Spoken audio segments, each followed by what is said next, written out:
गुरुर्ब्रह्मा गुरुर्विष्णु गुरुर्देवो महेश्वर गुरु साक्षात् परब्रह्म तस्मै श्री गुरुवे नमः। हाँ प्यारे मित्रों, भक्ति सभा आप लोगों की प्रति वर्ष यहाँ इसे घूमते रहती ना। हम 1 साल पहले या 2 साल पहले आए थे, तभी भी आप लोगों ने भक्ति सभा का आयोजन किया था। करते होंगे, करते रहते होंगे। आपने वो गजानंदी नाम है ना, और साथीदार उनका क्या नाम, उनका संतोष भाऊ गजानंद भाऊ, ये 2 लोगों ने विशेष आयोजक किया है ना। ओके, तो गजानंद भाऊ और संतोष भाऊ इन्होंने भक्ति सभा का आयोजन किया। प्यारे मित्रों, बाना कोई भी हो, सद्गुरु परमात्मा किसी को भी बाना बनाते हैं, उसमें अपन सब लाभ ले लेना चाहिए। गजानंद भाऊ वगैरह ये लोग मुझे बात किए थे, तो मैं भी हाँ बोला आ जाएंगे। संत और परमात्मा ऐसा तत्व है जो तुम्हारा अपना प्रेम देखते हैं। प्रेम से ही उनका संबंध रहता है, अदर और कुछ नहीं चाहिए होता उनको। प्यारे मित्रों, परम पूज्य बापूजी एक बगीचा लगा गए। तुम अपन सबके लिए जिस बगीचे का आनंद हम सब ले सकते हैं, ले रहे हैं, लेते रहेंगे।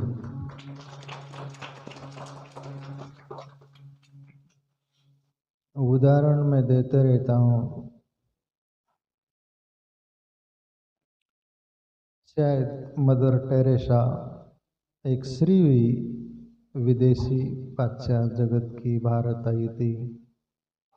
कलकत्ता साइड में ट्रेन से जा रही थी, ट्रेन में बैठी थी, उसके पास ये गेंदे वगैरह ऐसा कुछ फूल थे थैली में। ट्रेन में से खिड़की में से, बोगी में से वो बैठकर ट्रेन की पटरियों पर वो ऐसा बाहर फूल के बीज फेंक रही थी। सब लोगों ने बोला, मदर टेरेसा ये क्या कर रहे हैं आप? बोले ये फूल के बीज है। बोले इससे क्या होगा, फूल तो अच्छा था हाथ में सब कुछ, और ये फूल के सब पंखुड़ियाँ सब फेंक रही, क्यों फेंक रही? मदर टेरेसा बोले कि ये इसलिए फेंक रही हूँ मैं, बारिश होगी और इसमें बीज है, वो बीज निकलेगा, अंकुरित होगा, और ये रेल पटरियों से इतने पेड़ हो जाएंगे और उसको इतने फूल आएंगे, फिर उस फूल की मकरंद दुनिया लेंगी, दुनिया खुशी लेंगी। ये तो एक फूल होगा, उसके हजारों बीज हो जाएंगे, हजारों पौधे हो जाएंगे, और फूल बहुत हो जाएंगे। तो ग्रेट लोग, ग्रेट सेंटर्स जो मान लोग होते, उनकी मान सोच होती। प्यारे मित्रों, उसी में से अपने बापूजी, पाल वाले बापूजी, गुरुजी, उन्होंने बगीचा लगाया। बगीचा का माली थे एक तरह की वो,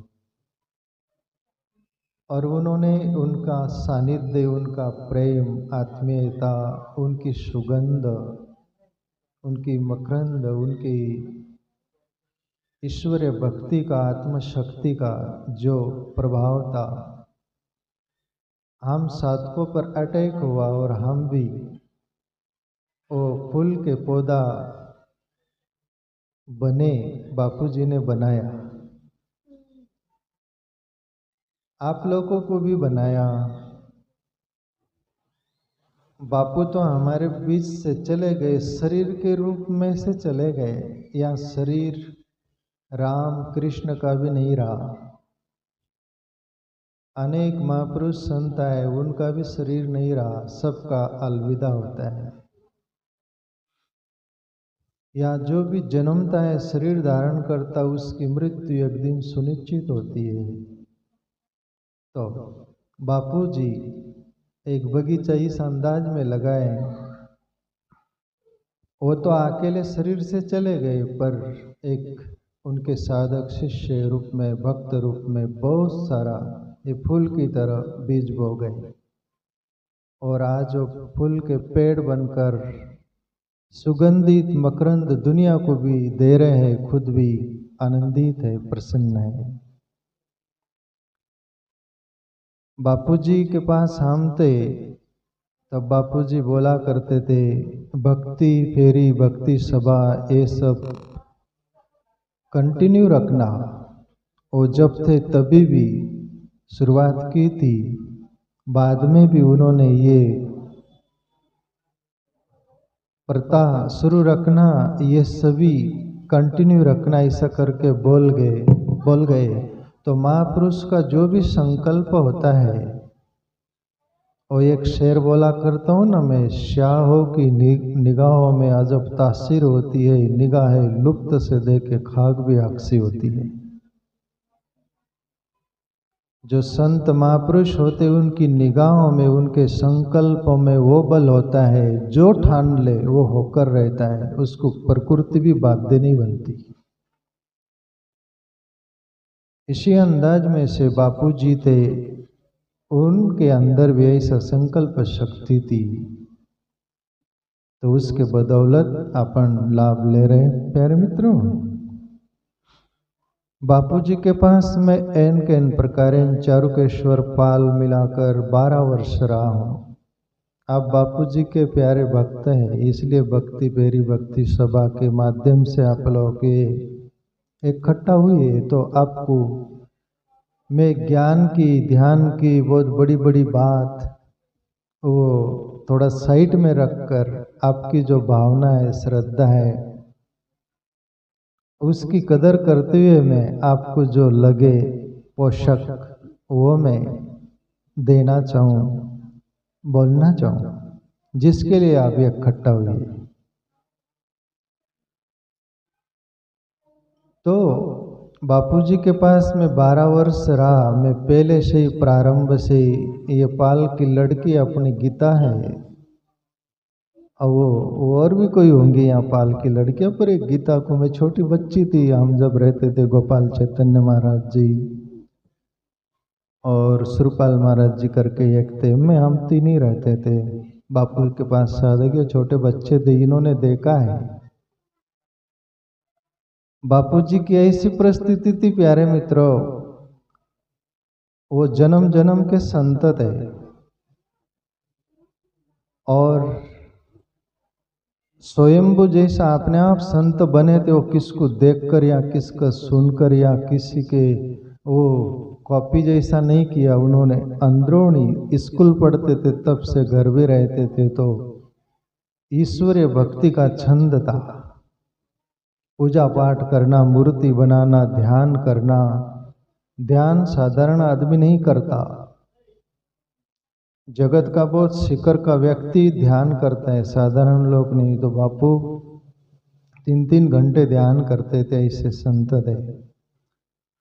पाल में हम साधु बने तब बापूजी की ऐसी व्यवस्था थी। हम तो सुरपाल महाराज जी, गोपाल चैतन्य महाराज जी और हम तीन ही थे। हम कोई भी बापू का वो सुख सुविधा देखकर साधु नहीं बने थे। एक वैराग्य के साथ, बापू का वैराग्य हमको छू गया था।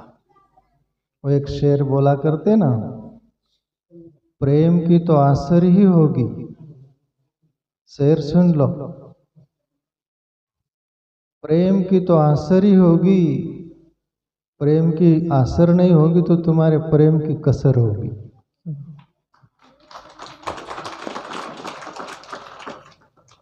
बापूजी के आंख में हमने झांका था और जीवन बदल गया था। बापूजी का जीवन हमने देखा था और ईश्वर की याद आई थी। बापूजी को हमने सुना था और सत्य की भनक सुनाई दी थी। इसलिए हम फिदा हो गए थे, नेछावर हो गए थे बापू की साधुता पर, बापूजी के संग साथ रहने के लिए। हमने सुख सुविधा नहीं, ये लड़की गीता है ना यहाँ, अभी तो मेरे लिए लड़की है, वो छोटी बच्ची जैसे ये देखती थी। हम तीनों महाराज लोग, ग्राम पंचायत की बाल्टी थी वहाँ, डोल जो बोलते थे, आश्रम की बाल्टी भी नसीब नहीं थी। बराबर गीता, ग्राम पंचायत की वो बाल्टी आती, हम तीनों महाराज लोग बाल्टी लेके पानी लेने जाते थे। ऐसी परिस्थिति थी प्यारे मित्रों। बापू हमको बोला करते थे कि पानी पीने को नहीं रहता था। बारिश होती थी ना, कभी वो कवेलू, वो खपरेलू नलिया बोलते थे ना, उसका पानी गिरता, बापू बोला करते थे वो पानी गिरे तो वो पानी कभी कभी बापू वो डब्बा जो होगा, कोई बर्तन होगा, उसमें लेकर बापू पानी पीते थे। ऐसी स्थिति थी, परिस्थिति थी। बापू बोला करते थे मैं साधु बना तो रहने के लिए कुटिया नहीं थी, एक दो लोगों को लेकर गांव में वो जो डांडिया होती ना साग की, वो मंग कर लाए, किसी से वाड़ डांडिया सभी कुछ वो लाकर कुटिया बनाए। ईट नसीब नहीं थी, मिट्टी की दीवार बनाकर जैसे तैसे, हम तो देखे बड़े बड़े सर पर रहते थे सब। ऐसी परिस्थिति में बापू संत बने। आप लोगों को क्या लगता है कि संत सहज बन गया? वैताग में, वैराग्य में आप लोग आ जाते, आप लोगों को वो सच्चा वैराग्य नहीं होता, वैताग को बोलते उसको, वैताग। उसमें बोलते रे साधु संत तो बढ़िया है, वो कोई चिंता नहीं, ऐसा नहीं। तो आपको तो कोई रोका नहीं, फिर क्यों नहीं बन जाते आप? तुम्हारा वैराग्य कैसा रहता है? लड़ाई झगड़ा घर में हुई, पति बोलता है मैं चला ही जाता हूं, आप थैली उठाता है, बांटी टूंडी, बस स्टैंड तक जाता है, वैराग्य छू हो जाता है, कहाँ जाएंगे चलो। वो पीछे पीछे देखता है कोई आ रहे हैं क्या, तान मारता है, वो बोलता है चल मत जा, फिर आ जाता है। तो वैराग्य वहां तक। बाई या बोलती है लड़ाई झगड़ा हो जाता, मैं मेरे माँ के चली जाऊंगी या दुनिया में चली, चली। थोड़ा वैराग्य उतरा, कोई पकड़ लिया, चल भाई, आ गई भाई। तुम्हारा अपना वैराग्य वहां तक रहता है। संत का वैराग्य जीवन का बलिदान देते प्यारे मित्रों। ऐसे ही संत, वो जो मैं बोलता हूँ ना, संतने संतपणा नती मोफत में મળતા, એના मूल्य चुकावવું पड़ता है ना। तो बापूजी का हमने जीवन देखा, बहुत उनकी जो ऐसी कहानी है, बातें, रघु भाई मालखेड़े के, ये गीता बहन के घर वाले, वो मेरे से बोलते थे, वहाँ आए थे बीच में, बापू सभी तो ज्ञान ध्यान की बात बड़ी बड़ी करते, पर हमें बापू जी की बात थोड़ा सा बीच बीच में सुनाया करें। जरूर प्यारे मित्रों, दुनिया की बहुत बड़ी बड़ी बातें कुछ हो, पर तुम जो चाहते हो वो न मिले तो तुम उदास रहते हो ना। जैसे शहर सिटी में आपका कोई नौकरी वाला है, वहाँ रहता है, आप शहर में गए और उसका घर का पता नहीं मिल रहा, वो नहीं मिल रहे, तो शहर सिटी में लोग बहुत सारे हैं, फिर भी तुमको तृप्ति होती क्या? जब तक वो घर न मिल जाए, वो व्यक्ति न मिल जाए, तब तक तुमको तृप्ति नहीं होती। ऐसा ही तुम्हारी जितनी श्रद्धा जिसके प्रति हो, उसकी बात सुनाने की, बोलने की, एक श्रद्धावान व्यक्ति वो जिज्ञासा करता है, बोलता है। तो ऐसे बापू जी का जीवन बहुत प्यारे मित्रों, स्वाभिमानी संत थे। किसी के आगे हाथ फैलाने की प्रवृत्ति नहीं थी बापू जी को। मैं बापू जी के पास रहा तो बापू का एक बार उपर्ण, ये उपर्ण बोलते ना, मैं पहन रखा हूँ, ये एक बार फट गया था। गरीबी वैसी थी, वो दान पेटी में 7 दिन में 6-7 रुपया निकलते थे। 7 दिन मंगलवार की बाजार, बापूजी की माँ आलू लाते थे बाजार बापू के लिए। ऐसा इतनी परिस्थिति थी बापूजी की। उपर्ण फट गया, गांव आ रहे थे हमारे, जो ये सुभाषवाड़ी गांव आ रहे थे, तो वो सीकर धोकर पहन के आए थे बापू पर। किसी को बोले नहीं कि 50 रुपया दे दो, उपर्ण ले आएंगे। ऐसे संत थे स्वाभिमानी। मांगू नहीं मर जाऊं अपने तन के काज, कबीर भी बोले, मेरे लिए, मेरे तन के लिए मांगू नहीं, मर जाऊंगा बोले। तो प्यारे मित्रों, बापू जैसे संत, वैरागी, सच्चे संत बहुत कम नसीब होते हैं हमको। बहुत साधु है, किसी को क्या चाहिए, किसी को क्या चाहिए, पर बापू का मैं संदेश देखा, बापू के निकट जीवन देखा। बापू आश्रम में भी जो साधक रहते थे उनको बोलते थे, तुम अपना माँ बाप छोड़े, घरदार छोड़े, सब कुछ छोड़े, मेरे पास आए, मैं तुम्हारे से सेवा करवाऊं, सब तुमको ऐसा रखूं। मैं मेरा स्वार्थ नहीं चाहता, तुम असली स्वार्थ अपने आत्मा को साध लो। परमात्मा के लिए आप साधु बने, उसको पालो, यही मेरे लिए खुशी है।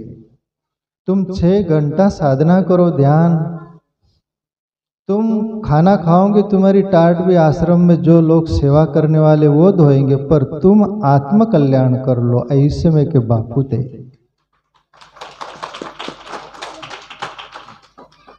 और उनके भक्त आते थे, किसी से भी कोई प्रकार की मांग नहीं रखते थे, जो है उसमें जी लेते थे।